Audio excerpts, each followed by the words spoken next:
Naglabot sa 1.7 million pesos ang balor sa suspected shabu nga na-recover sa Kalinog Municipal Police Station sa buy-bust operation batok sa high-value individual nga si alias Joms, 45 anyos. Pila ka bulan ang monitoring sa kapulisan sa subject antes ginkas ang operasyon. Si alias Joms ang naangot man sang una sa pagpang-hold up kag pagpaniro apang lunsay ginareglo sini ang mga biktima. Ginaaligar nga nagakuha ini sang supply sa mga utod sini nga yara subong sa sulod sa isa ka jail facility kag ginabaligya ang droga sa probinsya kag syudad sang Iloilo. Wala nakaluwa sa mga katapos ang RPDEO kag Iloilo CDEO ang anom ka mga persona sa ginkas nga drug buy-bust operation sa Barangay Desamparados, Haro. Nakuha sa mga sospek ang ginabulubanta 510 mil pesos nga balor sa suspected shabu nga nagabugat sang 75 gramos.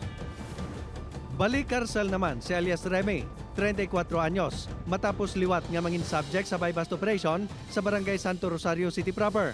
Nabaklan ini sa suspected shabu nga ginabulubanta nagabalor sang 200 mil pesos. Preso na ini sa karon sa Police Station 1.